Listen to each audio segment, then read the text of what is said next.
There was a time, the oldest pages of the Bible insist, when the line between heaven and earth was not as fixed as we imagine. The world was young and crowded. The descendants of Adam had spread across the face of the ground, generation layered on generation, until the earth was full of voices and labor and the ordinary business of being human. And then, almost in passing, the text reports that something crossed over. Not a flood, not yet. Not fire from the sky.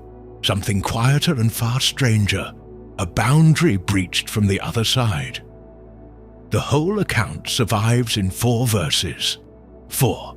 For an event this large, the Bible spends fewer words than it gives to a minor genealogy, and that compression is part of why these lines have unsettled readers for more than 2,000 years. Here is what Genesis 6 verses 1 through 4 actually says. When human beings began to increase in number on the earth, and daughters were born to them, the sons of God saw that the daughters of humans were beautiful, and they married any of them they chose. Then the Lord said, My spirit will not contend with humans forever, for they are mortal. Their days will be 120 years. The Nephilim were on the earth in those days, and also afterward, when the sons of God went to the daughters of humans and had children by them. They were the heroes of old, men of renown. Read it slowly, and you feel the floor tilt. The passage assumes you already know who the sons of God are. It assumes you already know what the Nephilim are. It drops both terms without explanation, the way a storyteller mentions a name everyone in the room recognizes, and then it moves on to the flood, as if nothing extraordinary had been said. But something extraordinary had been said. A category of beings called the sons of God looked upon human women, chose among them, and fathered children, and the offspring of that union were the Nephilim, remembered as the heroes of old, the men of renown. The Hebrew behind that last word is where the trouble begins. The name Nephilim has been argued over for centuries, and the most common derivation traces it to the root nephal, meaning to fall. The fallen ones, the ones who fell, or perhaps the ones who cause others to fall. Ancient translators reached for something grander. When Jewish scholars in Alexandria produced the Greek version of the Hebrew scriptures known as the Septuagint, somewhere around the 3rd and 2nd centuries before the Common Era, they rendered Nephilim with the Greek word gigantes, giants. That single translation choice echoed down through Latin and into every European Bible that followed, which is why English readers for centuries simply assumed the passage was about men of impossible size. The Hebrew is more reserved than that. It does not, in these 4 verses, describe their height at all. It describes their origin, and their origin is the scandal, because the plain sense of the words is that the Nephilim were the product of a union between the sons of God and human women. A crossing of 2 kinds that the text presents as the prelude to catastrophe. The very next thing the narrative tells us is that the Lord looked at the earth, saw that human wickedness had become great, and resolved to wipe out what he had made. The flood comes hard on the heels of Genesis 6 verse 4. The structure of the chapter is deliberate. The strange union, then the verdict, then the waters. Whatever happened when the sons of God came down, the Bible files it immediately under the heading of corruption serious enough to undo creation. And that placement raises the question that has driven readers back to these verses again and again. What does it mean that the offspring were the heroes of old, men of renown? The Hebrew word translated heroes is Gibborim, the mighty ones, the warriors, the champions. The phrase men of renown is literally men of the name, men who had made a name for themselves.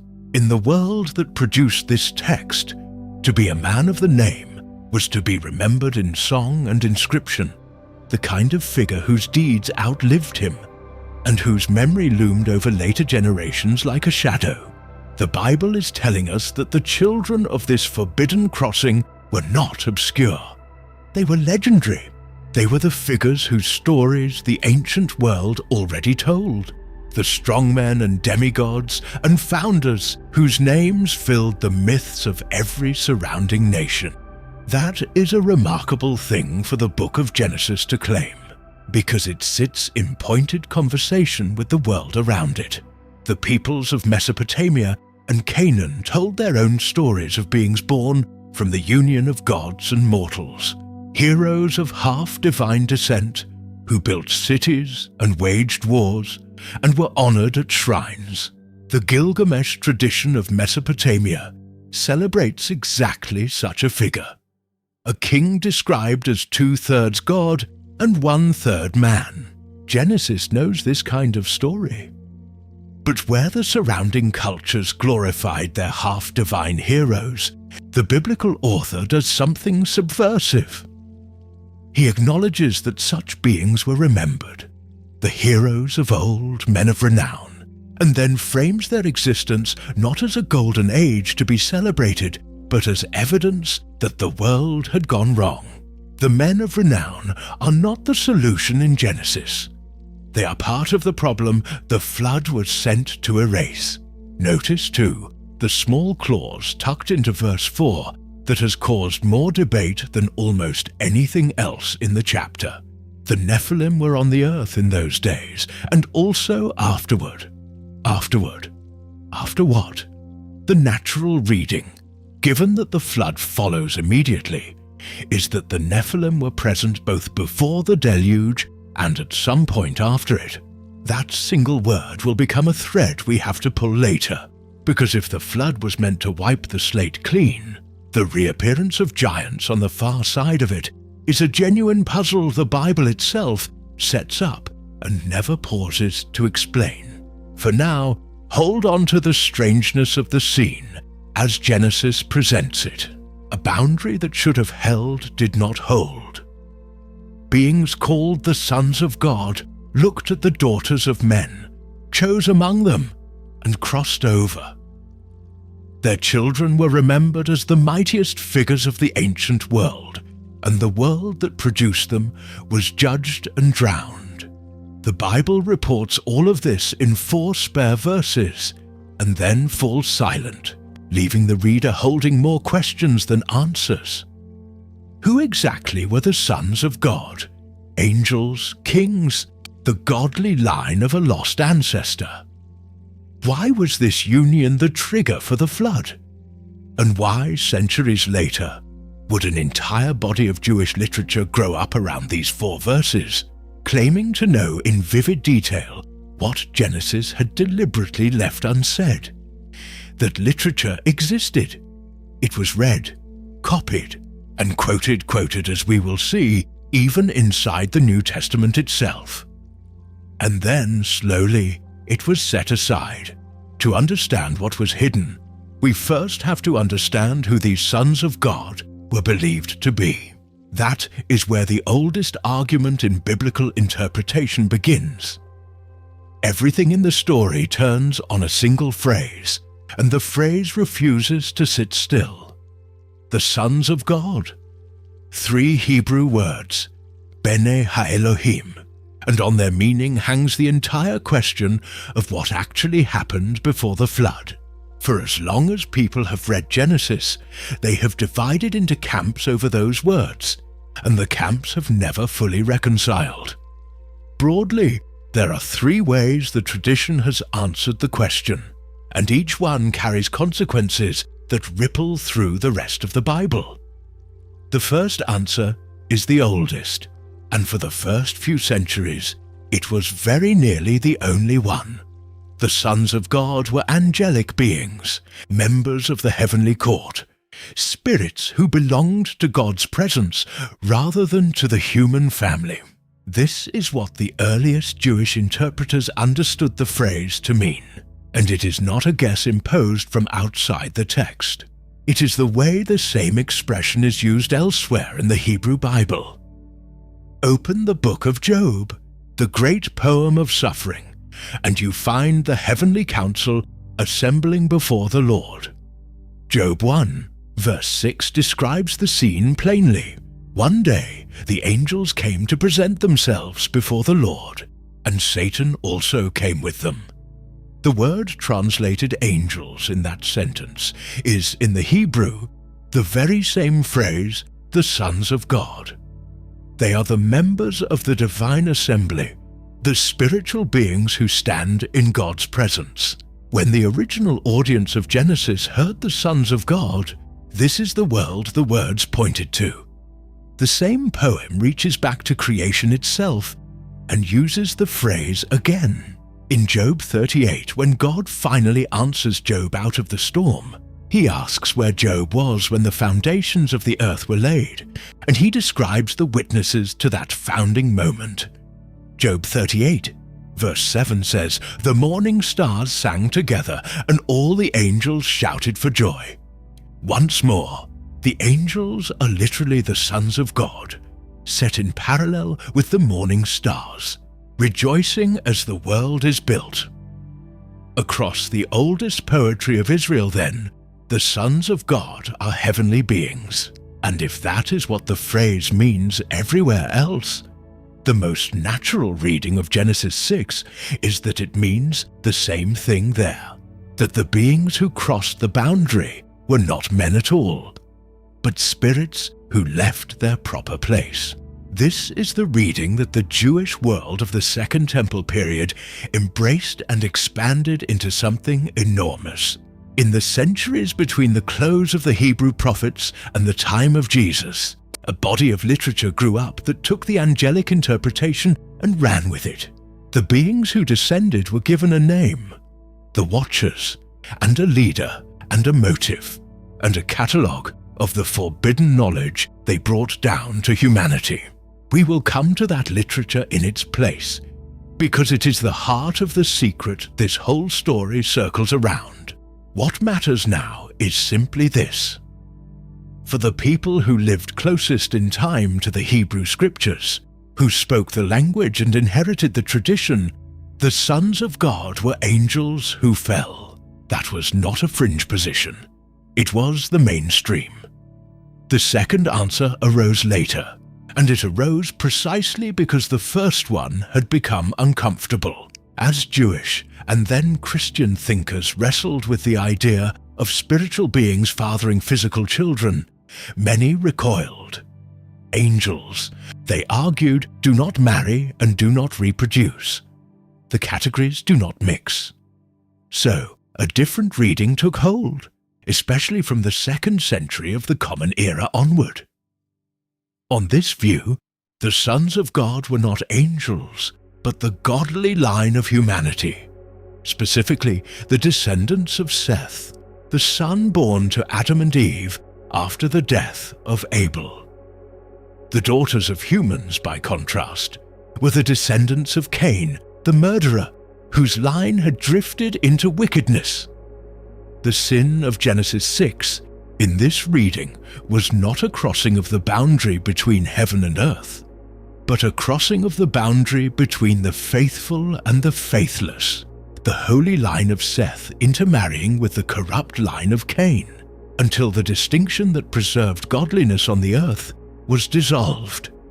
This interpretation had obvious appeal. It kept angels out of the bedroom.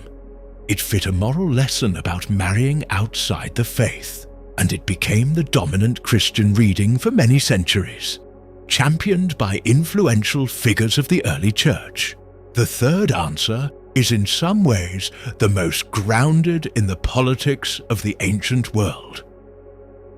On this reading, the sons of God were powerful men, kings, rulers, tyrants, the despots of the early earth. In the languages and royal ideologies of the ancient Near East, kings were routinely called sons of the gods. A pharaoh was the son of the sun god. A Mesopotamian monarch could be styled the offspring of a deity. So when Genesis speaks of the sons of God taking any women they chose, this interpretation hears an indictment of royal tyranny. Powerful men seizing women by force, building harems, asserting that their bloodline was divine. The Nephilim, on this reading, were the warrior aristocracy these unions produced, the strong men who ruled by terror. The phrase men of renown becomes an accusation rather than a compliment. These were the violent dynasts whose names the world feared. Each of the three readings explains something, and each leaves something unexplained. The Sethite reading keeps the metaphysics tidy, but strains the text, because Genesis never mentions Seth or Cain in the passage at all, and it has to work hard to explain why the union of two human lines would produce a distinct category of beings remembered as giants. The royal tyrant reading captures the note of violence and the language of kingship, but it too struggles with the sheer strangeness of the offspring. And the angelic reading, which fits the use of the phrase everywhere else in the Hebrew Bible, and matches what the earliest interpreters believed, carries the very difficulty that drove people away from it. The scandal of spirits and humans producing children together. The history of interpretation is, in a sense, the history of people trying to escape that scandal, and the text quietly resisting every escape. What deserves emphasis is how the answer you choose changes the entire shape of the story. If the sons of God were merely the line of Seth, then the Nephilim were just unusually powerful or wicked men, and the giants who appear later in the Bible are a separate matter, a question of human genetics and tall peoples. But if the sons of God were the heavenly watchers, then the giants are something else entirely. The hybrid residue of a rebellion in the spiritual world, beings whose very existence was an offense against the created order. And it was this second possibility, the dangerous one, that the literature of the Second Temple seized upon and developed into a complete account of how evil entered the world.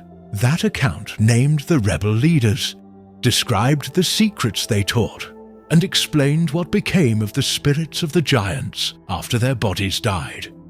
It was vivid, disturbing, and enormously influential enough that the writers of the New Testament knew it and drew on it.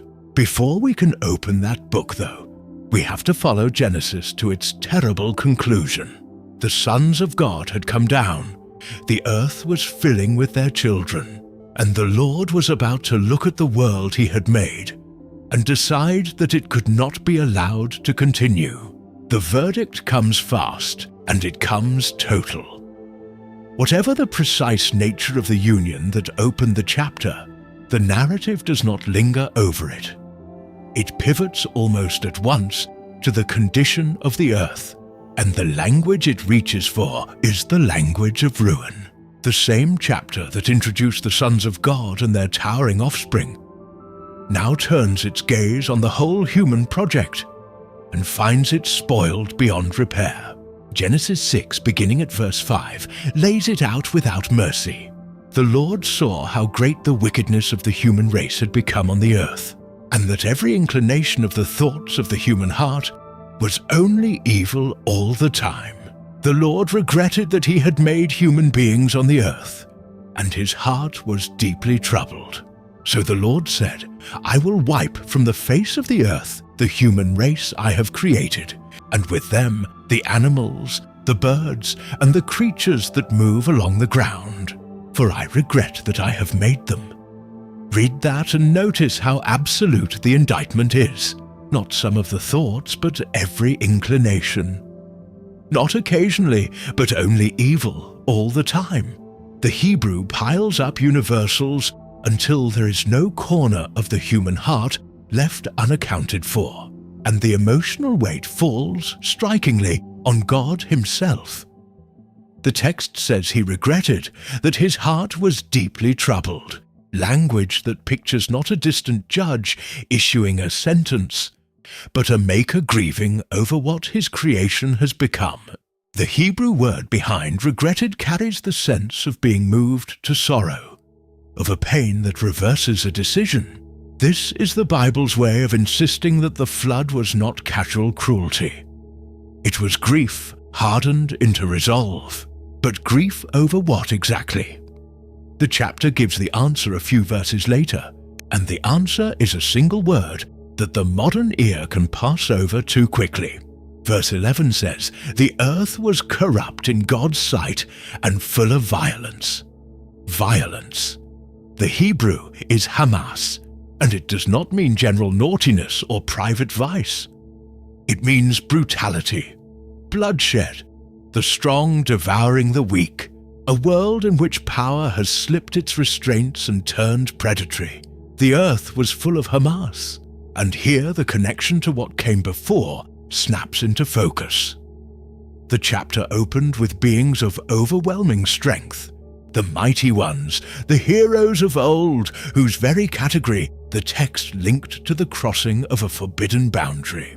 It closes with an earth drowning in violence. The structure invites you to draw the line yourself. A world that produces a class of beings defined by power, remembered as warriors and champions, is a world primed for exactly the kind of violence the verdict names. The giants and the Hamas are not two unrelated facts laid side by side. The narrative arranges them as cause and consequence, strength without limit, and then bloodshed without limit. This is why the Second Temple writers who developed the angelic reading found in these verses such fertile ground. To them, the flood was not a response to ordinary human sinfulness that simply happened to follow the strange episode of the sons of God. It was the direct cleanup of a contamination that had entered the world from above. The boundary had been breached. The hybrid beings had filled the earth with bloodshed. And the only remedy radical enough was to wash the whole surface clean and begin again from a single uncorrupted family. Whether or not one accepts that framework, the text of Genesis itself does place the union and the violence in the same breath, in the same chapter, with the flood as the answer to both. The author wants the reader to feel that the world had reached a point of no return.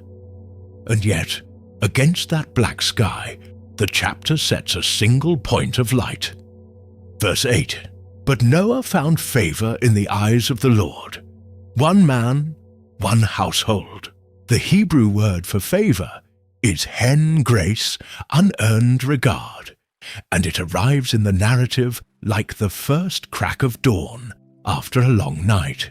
Everything that survives the flood survives because of this one clause. The text then describes Noah in terms that have themselves become a battleground of interpretation. It calls him righteous and, in a phrase loaded with meaning, blameless among the people of his time. The older translations rendered that phrase blameless, or perfect in his generations. That word, generations, has drawn enormous attention because of the question raised back at the start of this whole story. If the corruption of the world was bound up with the crossing of bloodlines, with the hybrid offspring of the sons of God, then to say that Noah was blameless in his generations could be read in two ways. The straightforward reading is moral. Noah was a man of integrity, righteous in a generation that had abandoned righteousness. But a strand of ancient interpretation heard something more specific in the phrase that Noah was blameless in his lineage, his genealogy untainted, a man whose ancestry ran clean back to Adam without the corruption that had spread through the rest of humanity. On this reading, the flood was not only a moral reckoning, but a genetic firewall, and Noah was chosen in part because his bloodline was still pure. The text does not settle the matter, and careful readers have always recognized that the primary sense of the word is about the times Noah lived in rather than the blood in his veins. But the ambiguity is real, and it is the kind of ambiguity that the later literature would seize upon and amplify. What the chapter establishes beyond any ambiguity is the shape of the rescue. The whole world is to be unmade, and a single family is to be carried through it in a wooden vessel. God gives Noah the dimensions of the ark, the materials, the cargo of every kind of living creature, and the promise of a covenant on the far side. The instructions are precise and practical, almost startlingly so after the cosmic weight of the verses that preceded them. Go for wood, pitch inside and out, a door in the side, 3 decks.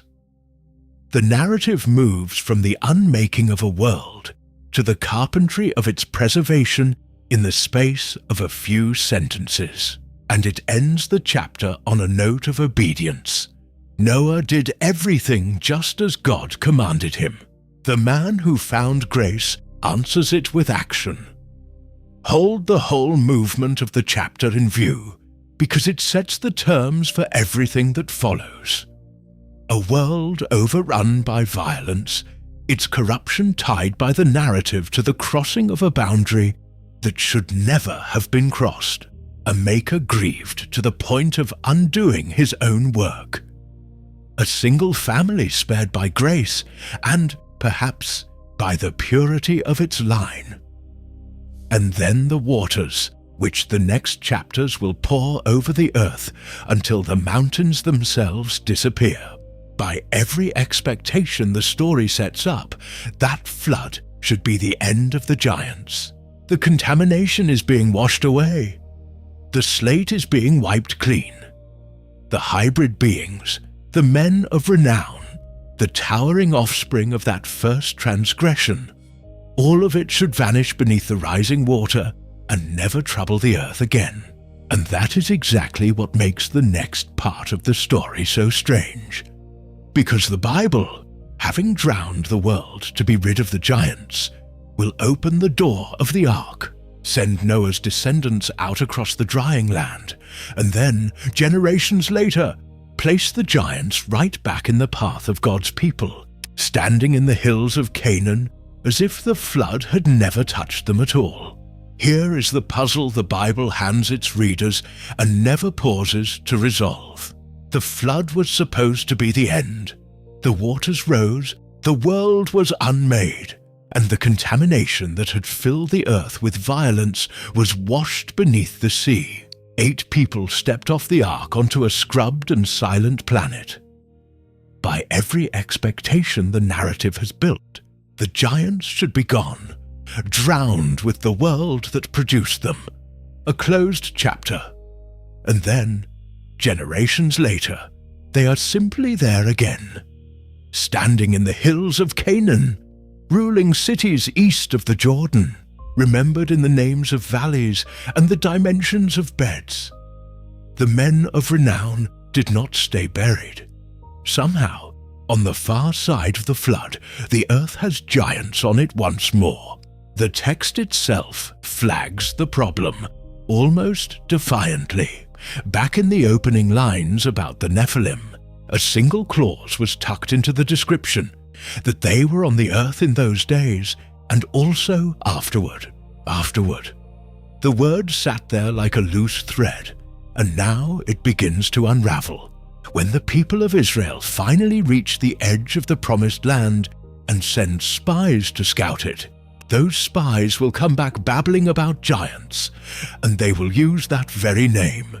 They will claim they saw the Nephilim, the descendants of Anak, and that beside them they felt like grasshoppers.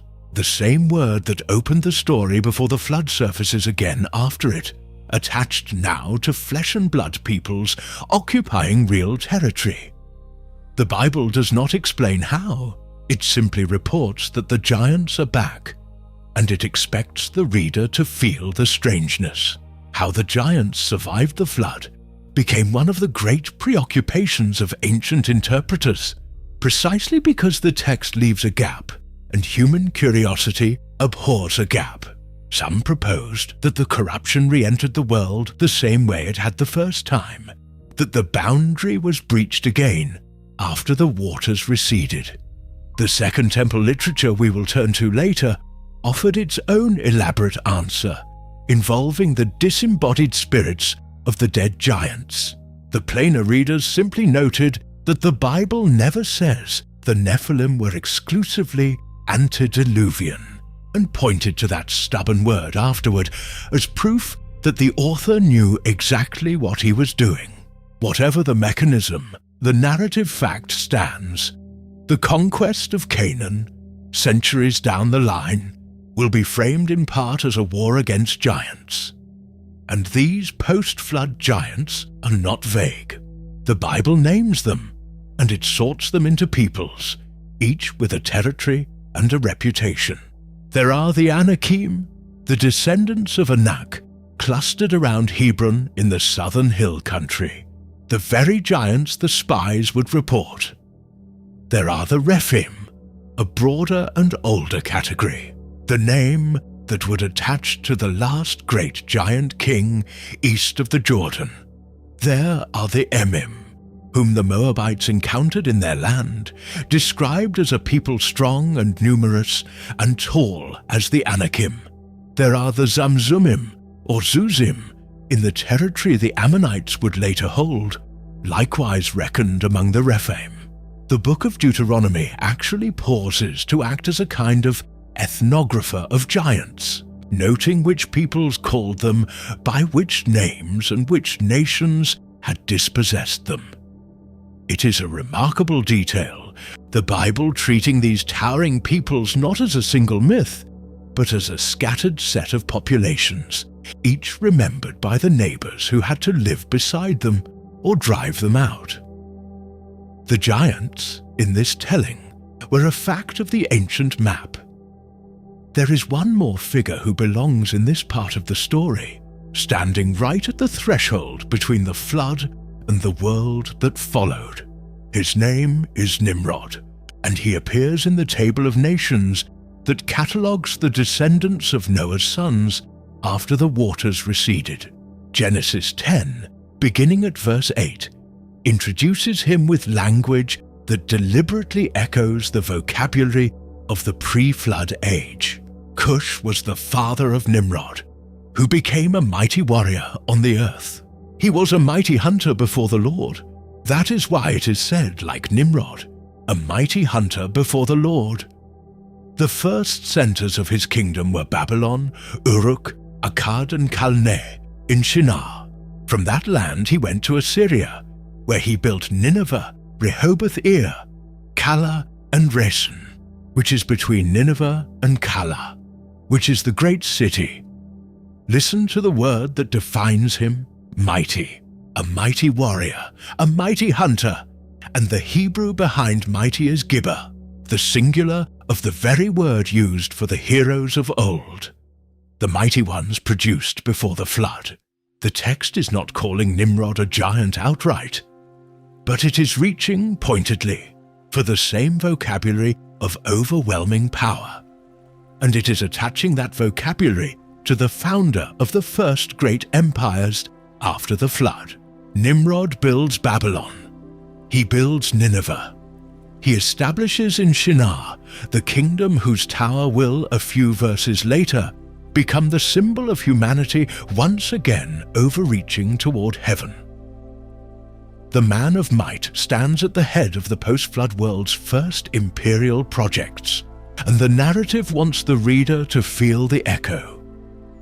The spirit of the age that the flood was meant to end has reasserted itself in the founder of cities, the strongman, the conqueror, the builder of empires whose name became a proverb. What emerges, then, is a pattern rather than a single event. Before the flood, beings of overwhelming power filled the earth with violence. After the flood, the same vocabulary of might attaches to the first empire builder, and the same category of towering peoples spreads back across the land.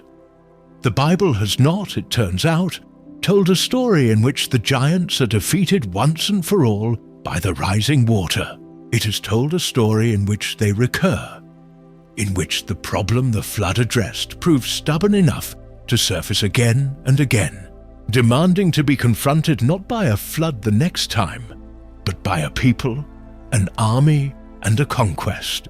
That confrontation is exactly where the narrative is headed.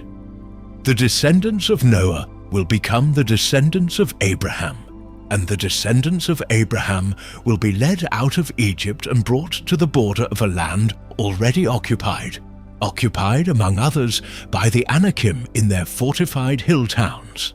The God who once drowned the giants now proposes to dispossess them, and he will do it through a frightened band of former slaves who must be persuaded that the towering peoples in front of them can actually be overcome.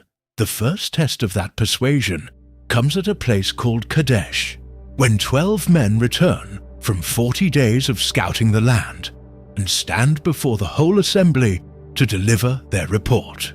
10 of them have seen the giants, and 10 of them have already decided the war is lost.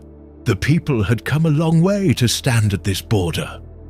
Out of Egypt, through the sea, across the wilderness to the oasis of Kadesh, on the southern edge of Canaan, the land that had been promised to their ancestors. It was within reach now, close enough to scout. So 12 men were chosen, one from each tribe, and sent north to survey what lay ahead. They were gone 40 days. They walked the length of the hill country, saw the towns and the farmland, and at a valley they named Eshcol. They cut down a single cluster of grapes so heavy it had to be carried on a pole between 2 men. They brought it back along with pomegranates and figs, physical proof that the land was everything it had been said to be, fertile, abundant, flowing with milk and honey. And then they opened their mouths, and 10 of the 12 turned the abundance into terror. Their report began honestly enough. The land was good. The fruit in their hands proved it. But then came the word that undid everything, however. The people who live there are powerful, they said. The cities are fortified and very large. And then they named the thing they had really seen. The thing that had drained the courage out of them as they walked those hills. We saw the descendants of Anak there, the Anakim, the giants, the same towering people the Bible had been tracking since the strange survival of the Nephilim past the flood, now standing in fortified towns directly across the path of God's people. The spies had gone looking for a route into the promised land and had come back having seen the one thing guaranteed to stop the whole nation in its tracks. The narrative captures the moment the panic curdles into rebellion. The account in Numbers 13, reaching its climax at verse 33, records what the 10 spies told the assembled people. "We can't attack those people. They are stronger than we are." And then the verses build to the line that would echo through the rest of Israel's wilderness story. "All the people we saw there are of great size. We saw the Nephilim there. The descendants of Anak come from the Nephilim. We seemed like grasshoppers in our own eyes, and we looked the same to them." Hold on that last sentence, because it is one of the most psychologically precise lines in the Hebrew Bible. We seemed like grasshoppers in our own eyes. The spies are not merely reporting the size of their enemies. They are reporting the size of their own fear. They had shrunk in their own estimation until they felt like insects. And this is the devastating addition. They assumed the giants saw them the same way. That second clause is pure projection. No giant told them they looked like grasshoppers. The spies put the contempt into the giants' eyes themselves, because that is what terror does. It takes your own sense of smallness and assumes the whole world shares it. The Bible diagnoses the failure of Kadesh not as a military miscalculation, but as a collapse of nerve. A people who had measured the obstacle and forgotten entirely the one who had carried them out of Egypt on the back of plagues and a parted sea. And notice what the spies do with the giants in that verse. They reach back across the whole history we have been tracing and connect the dots out loud. The descendants of Anak come from the Nephilim. The word that opened the story before the flood is spoken again here, on the lips of frightened men, binding the Anakim of Canaan to the men of renown of the ancient world. Whether the spies meant it as sober genealogy or as the wild exaggeration of panic, the text lets the identification stand. The giants the nation now faced were, in the people's own telling, the heirs of that original transgression, the survivors, the recurrence, the problem that had outlasted the flood and was now blocking the door to the promised land. 2 of the 12 refused to join the panic. Caleb, of the tribe of Judah, silenced the crowd and insisted that the people could take the land, that they should go up at once and occupy it. Joshua stood with him. The 2 of them had walked the same hills, seen the same fortified cities, looked up at the same towering men, and had come back with the opposite conclusion. The difference between the 10 and the 2 was not what they saw. It was what they reckoned against it. The 10 had weighed the giants against themselves and found themselves wanting. The 2 had weighed the giants against the promise of God and found the giants wanting.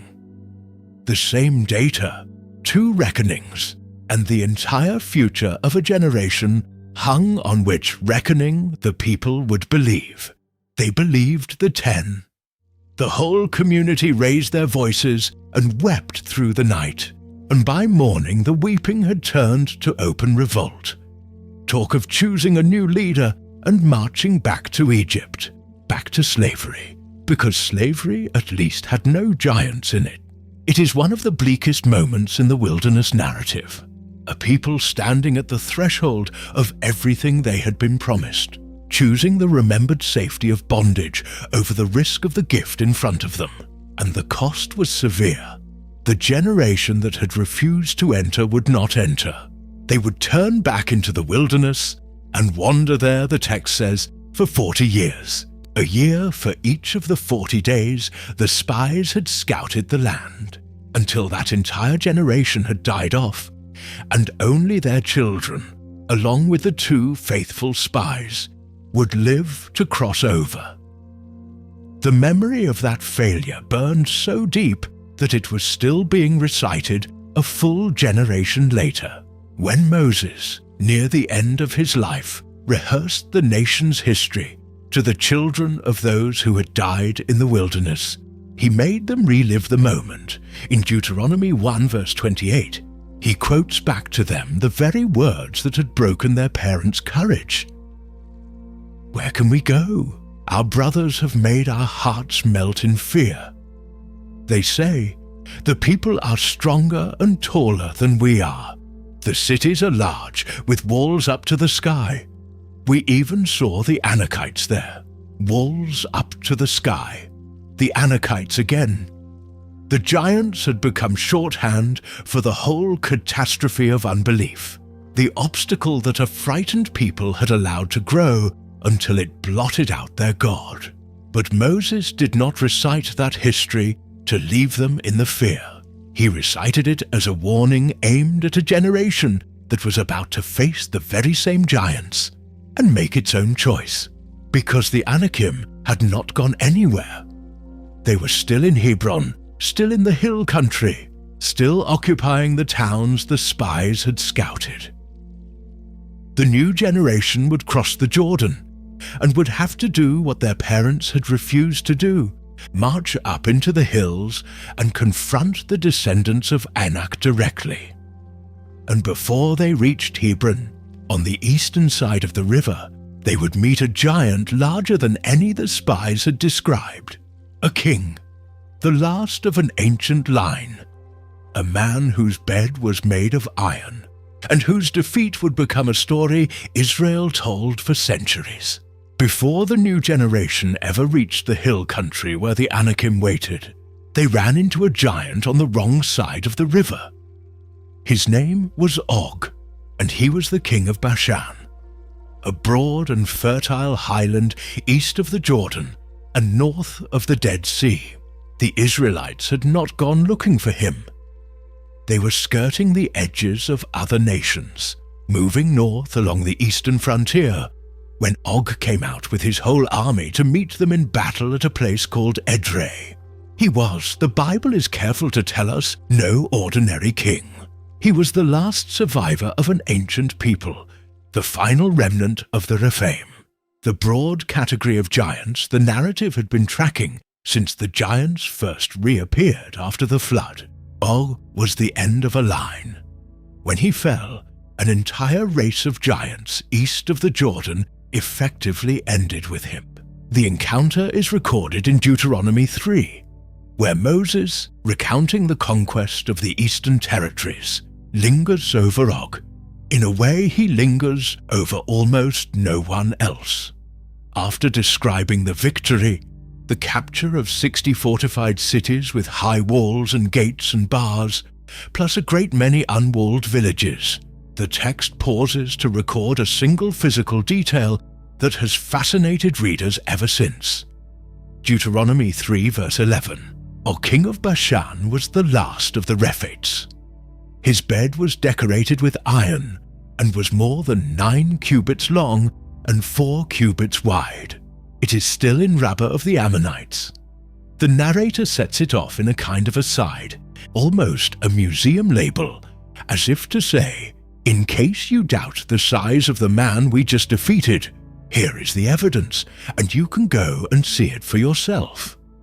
9 cubits long and 4 cubits wide. A cubit was the length from the elbow to the tip of the middle finger, roughly 18 inches by the common reckoning. Do the arithmetic, and Og's bed measured something on the order of 13.5 feet long and 6 feet wide. The bed, not the man. But a bed built to those proportions implies an occupant of staggering size, and that is plainly the impression the text means to leave. This is the single most concrete measurement of a giant anywhere in the Bible, and it has generated centuries of debate. Some have taken it at face value as the literal dimensions of an enormous king. Others have noted the wiggle room in the language. The Hebrew word translated bed can also mean a resting place or a sarcophagus, which has led some interpreters to suggest the measurement describes a great basalt funerary monument rather than a literal sleeping couch, the kind of oversized burial structure that dotted the ancient landscape east of the Jordan. The word translated iron may point to the dark, iron-rich basalt stone that is in fact the dominant rock of the Bashan region, rather than to forged metal. On that reading, the verse is describing a massive black stone tomb, still on display in the Ammonite capital generations later as a wonder and a relic. Either way, the detail does something specific in the narrative. It anchors the giant in geography. The bed is not in some lost antediluvian world. It is in Rabbah of the Ammonites, a real city the original audience could name and locate, a place where the relic could supposedly still be viewed. The Bible is reaching for the same kind of verification an ancient traveler would have valued. Go to Rabbah, it says, and the proof of the giant is there. It is the texture of memory attaching itself to a place, the way local tradition fixes a legend to a stone that visitors can touch, and the region itself carried that reputation. Bashan was not a neutral patch of farmland in the imagination of the ancient Near East. It was a land thick with associations of the old powers and the old dead. Its very name appears in the religious texts recovered from Ugarit, the Canaanite city on the Syrian coast, whose clay tablets, unearthed in the 20th century at a site called Ras Shamra, opened a window onto the mythology of Israel's neighbors. In that literature, The region is linked to the realm of the dead and to ancient divinized ancestors, and the word Rephaim itself does double duty in these Canaanite texts, naming both a class of mighty figures and the shades of departed heroes who are thought to live on in the underworld. So when the Bible calls Og the last of the Rephaim, it is using a term that its neighbors loaded with the weight of the dead and the divine. Bashan was the land where the giants belonged, where the old powers had their seat, and Israel's defeat of its giant king was therefore more than a border skirmish. It was the conquest of a place that the surrounding world regarded as belonging to forces older and darker than any ordinary kingdom. The landscape reinforced the legend in stone. The highlands east of the Jordan are studded with the remains of megalithic structures, dolmens, great slabs of basalt set up by hands, and in ages the later inhabitants no longer remembered. Thousands of these stone monuments scatter across the region, the work of prehistoric builders whose names were lost long before Israel arrived. To a people walking through that country and seeing those colossal stones, the conclusion would have written itself. Who but giants could have moved such rock?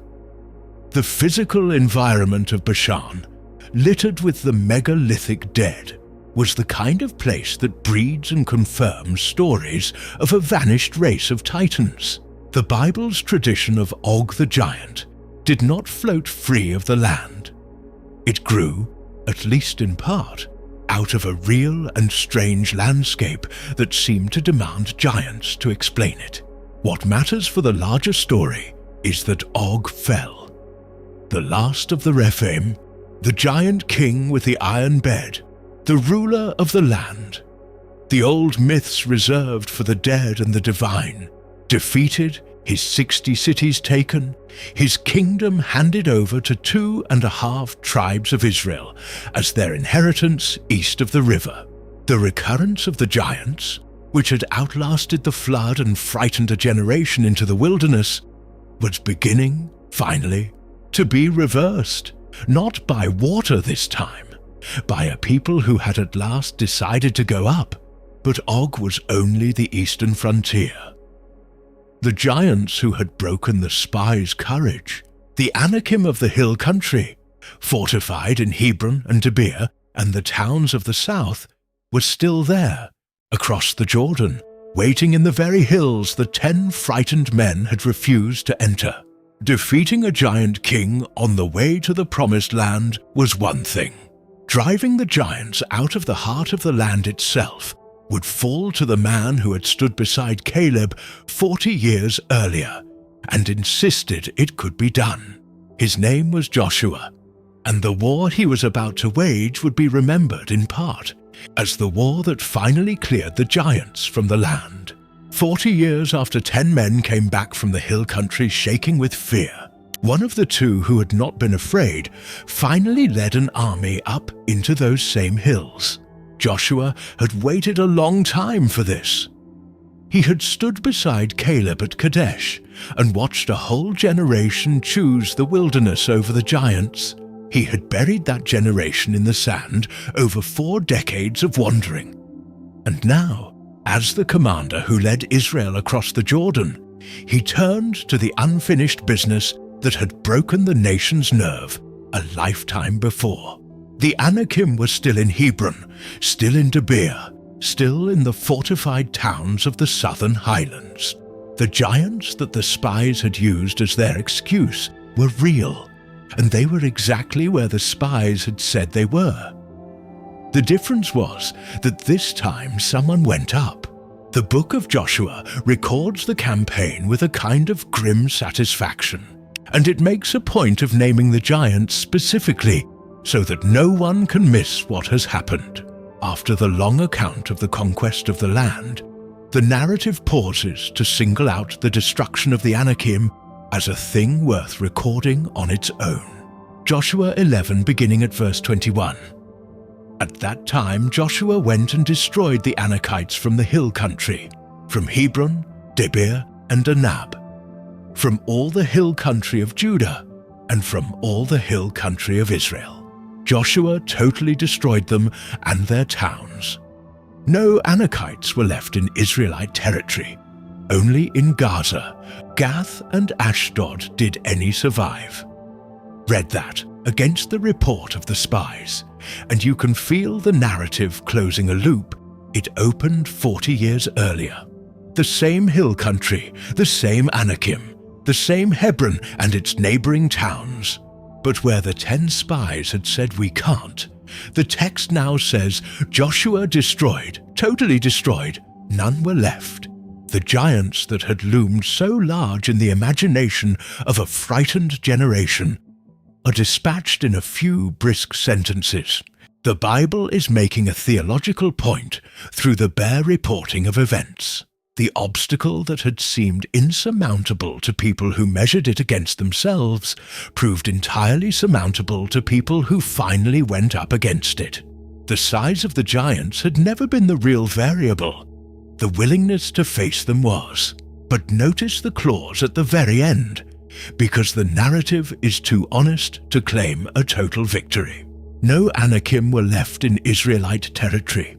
Only in Gaza, Gath, and Ashdod did any survive. 3 cities, 3 names that anyone who knows the rest of the story will recognize instantly, because they are Philistine cities on the coastal plain to the west.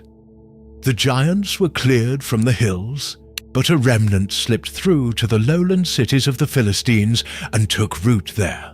That single surviving clause is one of the most consequential loose ends in the Hebrew Bible. The text is quietly planting a seed. The Anakim were not entirely eradicated. A branch of them survived in Gath and its sister cities.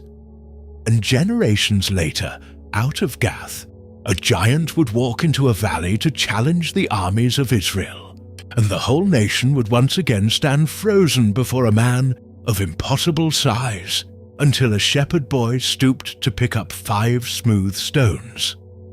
The giant of Gath does not come from nowhere. The book of Joshua tells you in advance exactly where he comes from. There is one more thread the conquest narrative ties off, and it belongs to the other faithful spy. Caleb had stood with Joshua at Kadesh, and Caleb had been given a promise on that day, that because he had followed the Lord wholeheartedly when everyone else lost heart, the land his feet had walked would belong to him and his descendants. He had walked Hebron, the stronghold of the Anakim, the heart of giant country.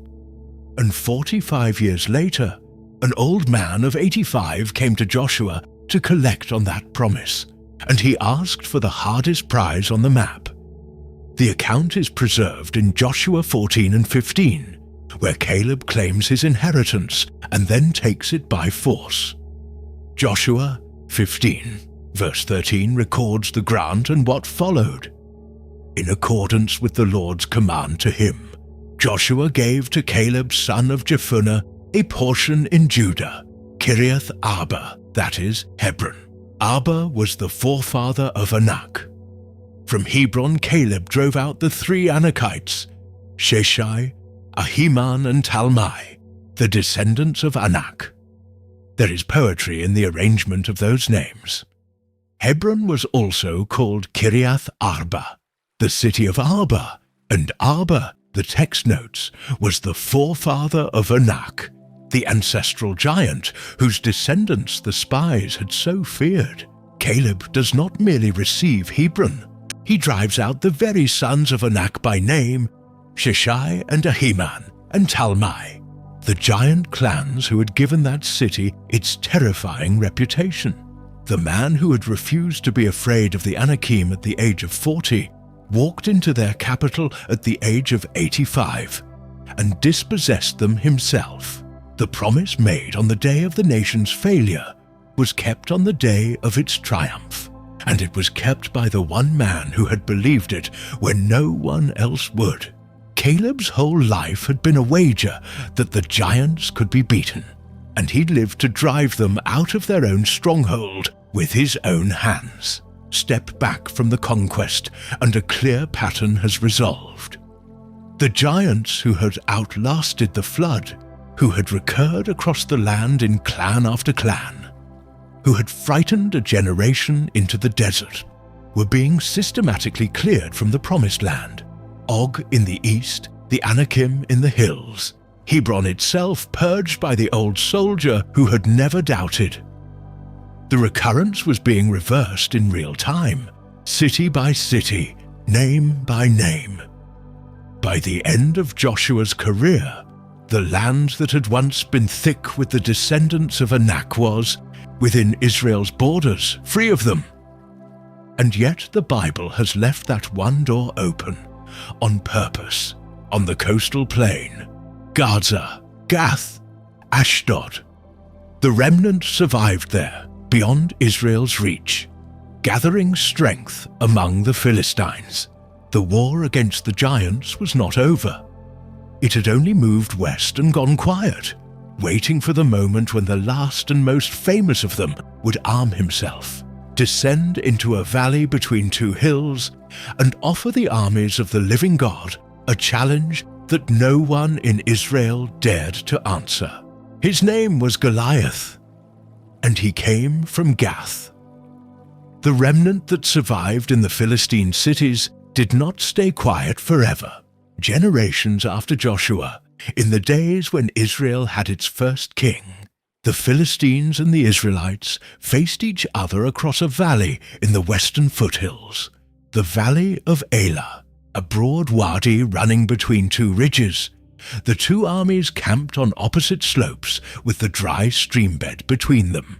Neither side wanted to charge downhill into the other.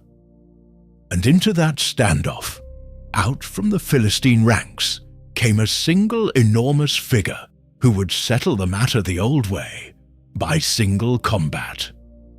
He came from Gath, one of the three cities where, the book of Joshua had told us, the Anakim survived. The Bible has been pointing at this man since that surviving clause was written. His name was Goliath. The description of him is one of the most carefully detailed physical portraits in all of Scripture, and it begins with his height. The account in 1 Samuel 17, starting at verse 4, introduces him with the precision of a quartermaster's inventory. A champion named Goliath, who was from Gath, came out of the Philistine camp. He was over 9 feet tall.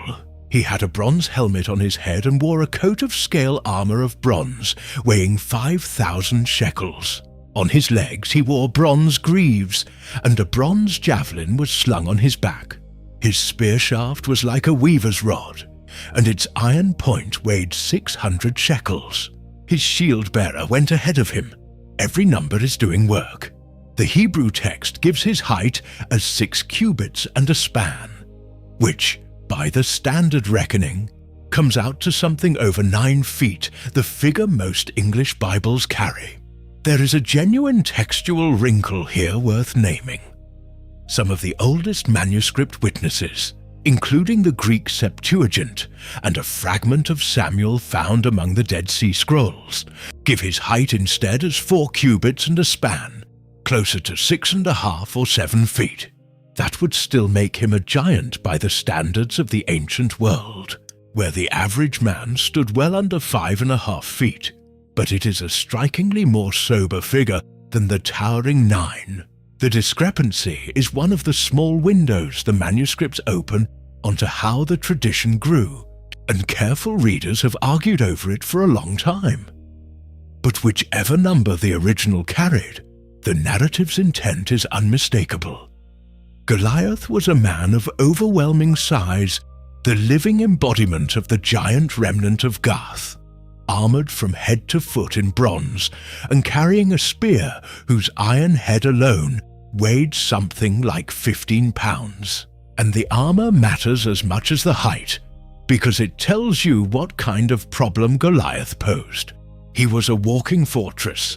Helmet, scale coat, greaves, javelin, spear, and a shield-bearer walking in front of him to cover what the armor did not. He was built for exactly one thing: to stand in the open and dare anyone to come close enough to be killed. For 40 days, morning and evening, he came out and shouted his challenge across the valley. Choose a man, send him down, let the two of them decide the war. And for 40 days, no one in the army of Israel moved. The text says Saul and all the Israelites were dismayed and terrified. The pattern that had frozen the spies at Kadesh was repeating itself with eerie precision. A giant stood in the path of God's people, and the people measured him against themselves and concluded the fight was already lost. 40 days of paralysis, the same number as the 40 days the spies had scouted, the same number as the years in the wilderness. A deliberate echo, a nation once again shrinking to the size of grasshoppers in its own eyes. What broke the paralysis was not a soldier. It was a shepherd boy who had come to the camp to bring food to his brothers and could not understand why everyone was so afraid. The story of David and Goliath is told often enough that its strangeness wears off, so it is worth recovering what the narrative is actually claiming. David refused the king's armor, refused to fight the giant on the giant's terms, fortress against fortress, and went down into the valley with a staff, a sling, and 5 smooth stones from the stream bed. The choice of 5 stones has invited a great deal of speculation, and one ancient line of interpretation connects it to what comes later in the giants family. The notion that Goliath was not the only giant of Gath, and that David came prepared for more than one. Whatever the reason, he needed only the first. A single stone from the sling struck the giant in the forehead, in the one patch the bronze did not cover, and the champion of Gath fell face down on the ground.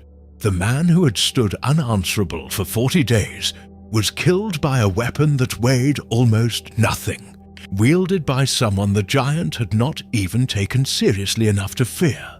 But Goliath was not the last giant of Gath, and the Bible is careful to say so. It would be easy to read the duel in the Valley of Elah as the final chapter in the long war against the giants. The climactic single combat. The giant felled. The curse of Gath ended. The text does not let us off so neatly.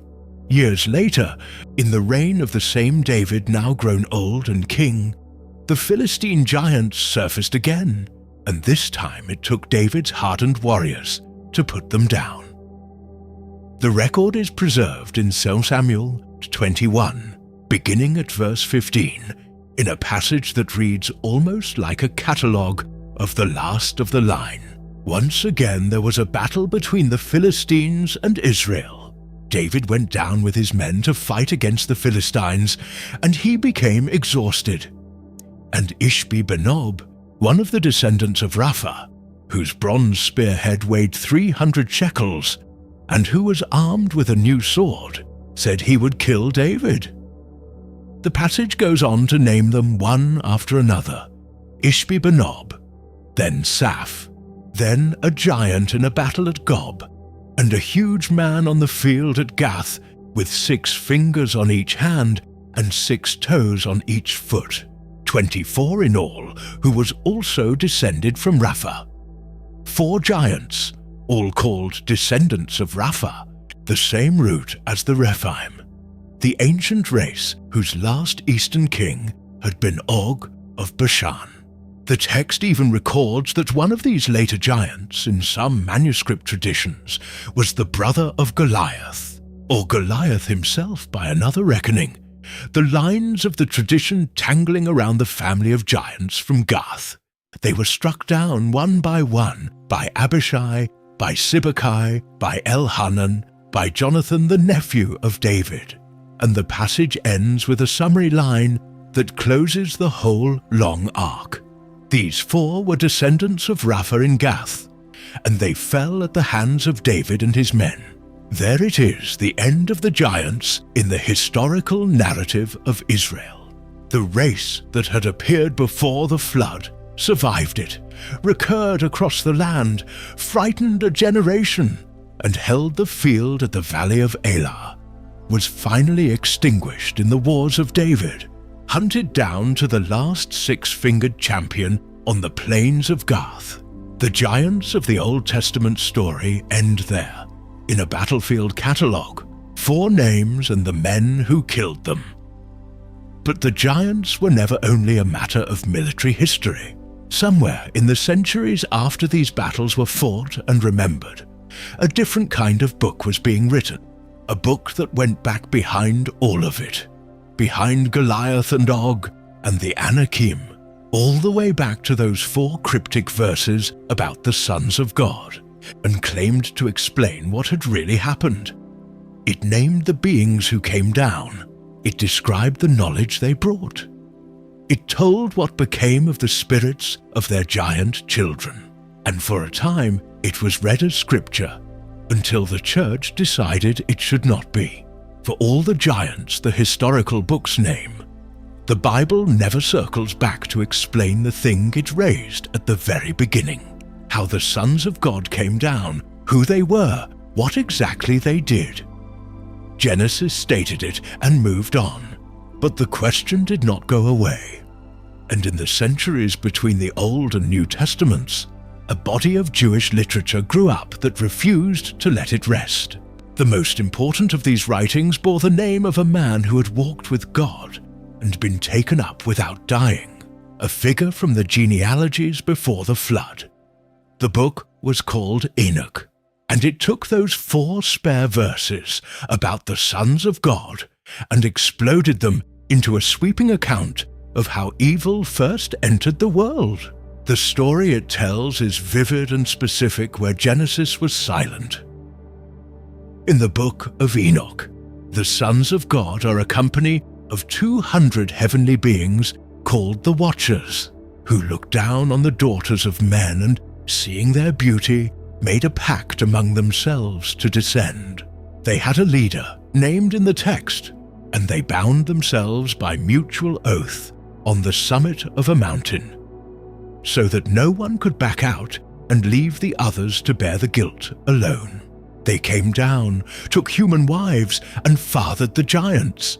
And the giants, in Enoch's telling, were monstrous in appetite, consuming everything the people produced and then turning on humanity itself. But the offspring were only half the crime. The Watchers also taught humanity things it was never meant to know: the forging of weapons and the working of metals, the making of cosmetics and the casting of spells, the reading of the stars and the secrets of the roots and the heavens. Knowledge came down with them, forbidden knowledge, and the world was corrupted not only by the violence of the giants, but by the dark arts their fathers had taught. It was this: the rebellion of the Watchers, the bloodshed of the giants, the spread of forbidden knowledge, that Enoch presents as the true reason the flood was sent. And it tells what became of the rebels, bound, imprisoned in darkness, chained beneath the earth to await final judgment, while the spirits that came out of the dead giants were left to wander the world as evil spirits, the demons that trouble humankind. That is an extraordinary expansion of 4 verses, and the question that matters for our story is how seriously it was taken. The answer is, very seriously, by a great many people for a very long time. The Book of Enoch was widely read in the Judaism of the Second Temple period. Fragments of it in the original Aramaic were among the scrolls discovered at Qumran by the Dead Sea, which means the community that preserved those scrolls treasured it and copied it alongside the books that would become scripture. And this is the detail that unsettles the neat boundary between canonical and rejected. The New Testament itself knows this literature and draws on it directly. The clearest case is the short letter of Jude near the end of the New Testament. Jude is writing to warn a church against false teachers.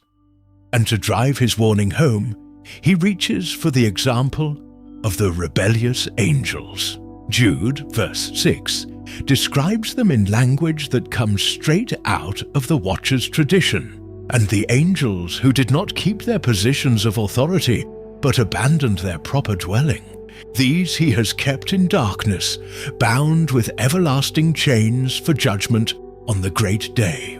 Angels who abandoned their proper dwelling, now bound in chains in darkness, awaiting judgment. That is the story of the Watchers, told in a single sentence, treated by the writer of Jude as established fact his readers would recognize. And then Jude does something even more striking. A few verses later, he quotes the book of Enoch by name as prophecy. Jude verses 14 and 15.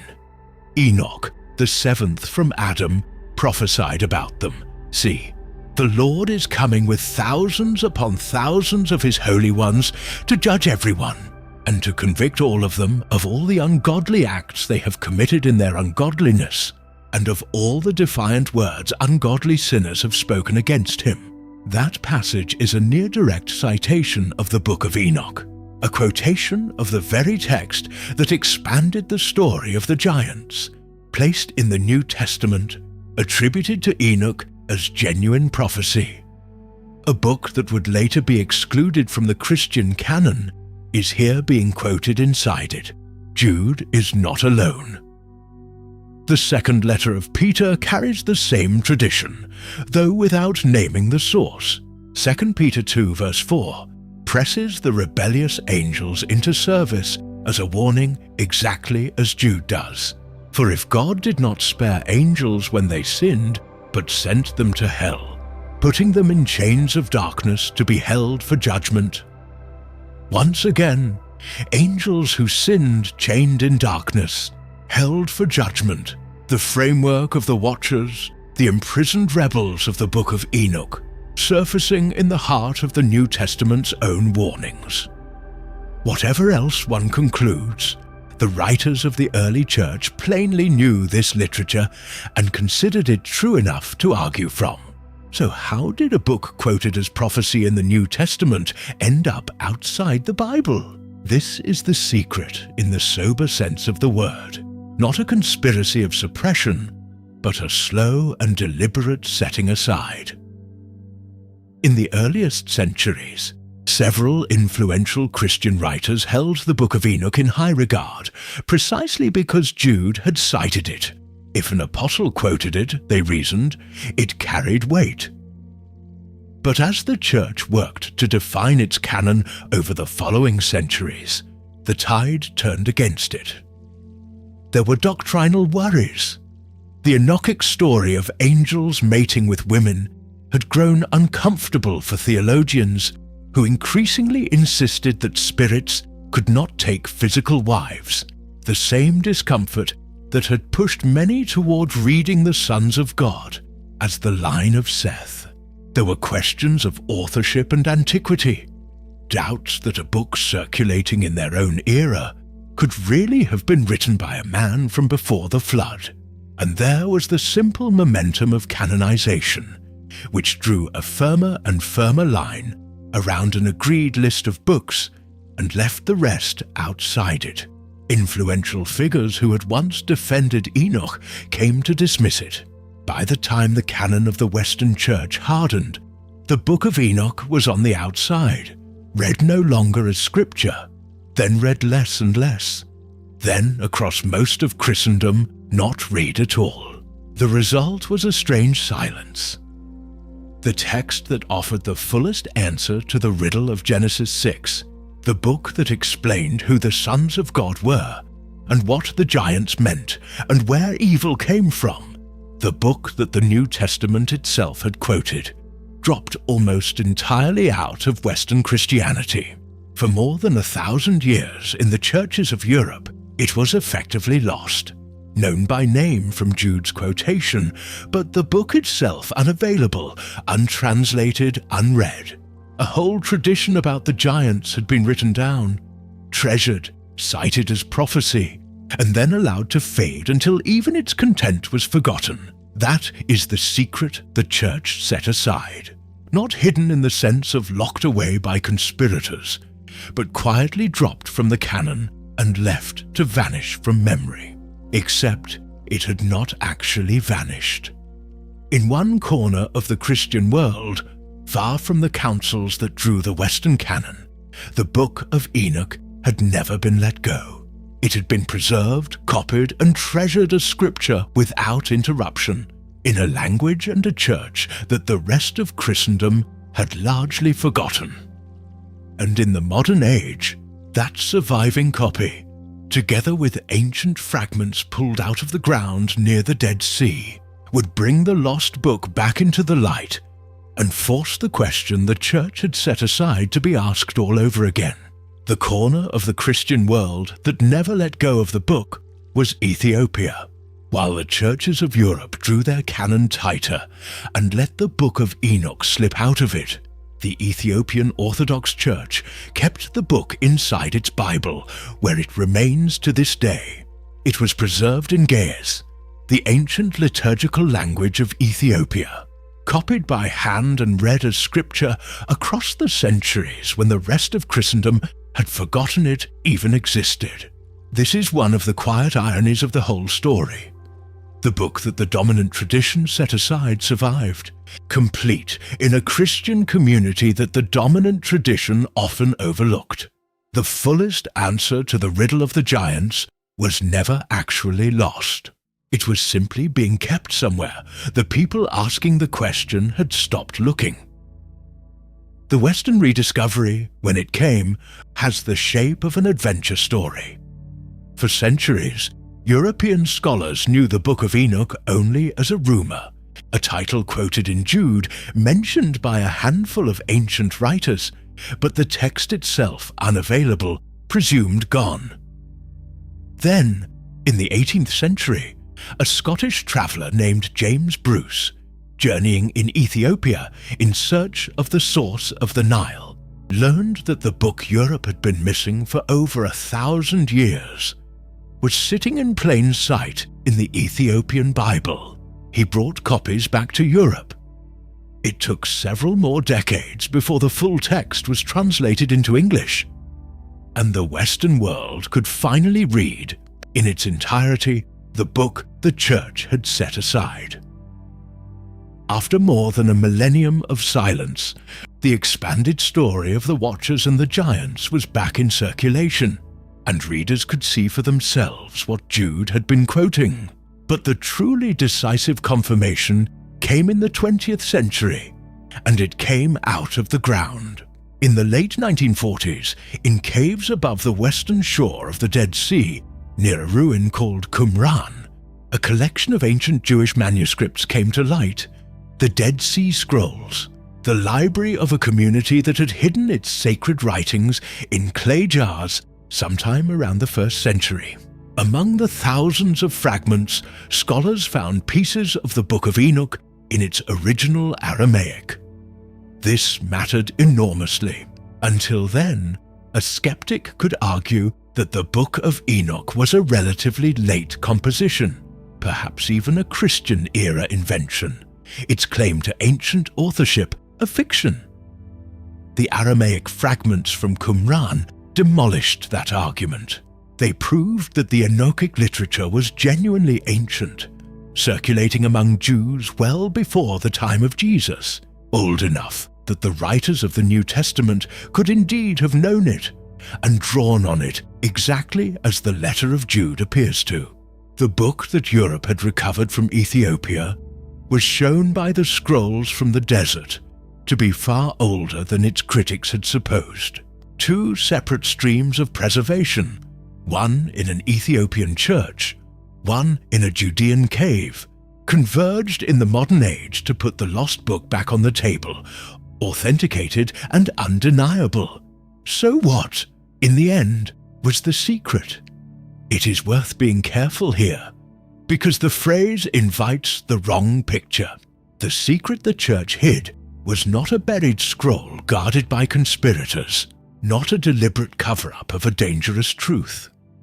The reality is at once more ordinary and more interesting. A book that once explained the giants, that named the Watchers, described their descent, accounted for the forbidden knowledge and the wandering spirits and the reason for the flood, was read, treasured, and quoted as prophecy by the early church, and then gradually set aside as the canon hardened and theological discomfort grew. What got hidden was not a fact, but a framework, an entire way of reading Genesis 6 that the mainstream tradition slowly stopped telling. The angelic interpretation, the Watchers, the cosmic rebellion behind the flood. This was the older and more widely held understanding, and it was quietly replaced by the tamer readings that kept spirits out of the human bloodline. The giants were domesticated, the strange verses were smoothed over, and the book that preserved the wild original version was allowed to fall out of memory in most of the Christian world. The recovery of that book does not settle which reading of Genesis 6 is correct. A careful person can read the whole arc we have traced: the sons of God, the Nephilim, the flood, the recurrence, the Anakim, Og, Goliath, the descendants of Rapha, and still conclude that the towering peoples of Canaan were tall human populations, that the language of giants is the language of memory and fear, that the Book of Enoch is a fascinating but legendary expansion of a text that meant something more modest. The evidence does not compel one answer. What it does is restore the conversation. For more than 1,000 years, Western Christianity carried on without the book that its own scripture had quoted, and so it lost track of the very question that book was written to answer. The rediscovery of Enoch, from Ethiopia and from Qumran, does not hand down a verdict. It hands back the question and insists that it is a real question, anchored in real texts older than the church that set it aside. And the question is this: the Bible opens its account of the human story with 4 verses about beings who crossed a boundary they were never meant to cross, and the children of that crossing, the men of renown. It returns to those beings again and again, at the edge of the promised land, in the hills of Hebron, on the plains of Bashan, in a valley called Elah, as if the giants were not an isolated oddity, but a thread running through the whole national epic, a recurring reminder that something had gone wrong in the deep past and kept resurfacing. And at the end of the Old Testament era, a book arose that tried to explain it all, was taken seriously enough to be cited as prophecy, and was then quietly let go. The giants of the Bible are not finally a story about height. They are a story about a boundary, a transgression, and a memory that the tradition could neither fully explain nor entirely forget. The waters of the flood were meant to end them, and did not. The armies of Joshua and David cut them down, and the line was extinguished in the wars of a shepherd king. But the question they raised outlived every giant who ever fell. It was written into the first pages of Scripture, expanded in a book the church set aside, preserved in an Ethiopian Bible and a Dead Sea cave, and carried, against every effort to forget it, all the way down to us, still open, still strange, still waiting at the very beginning of the story for anyone willing to read those 4 verses slowly enough to feel the floor tilt.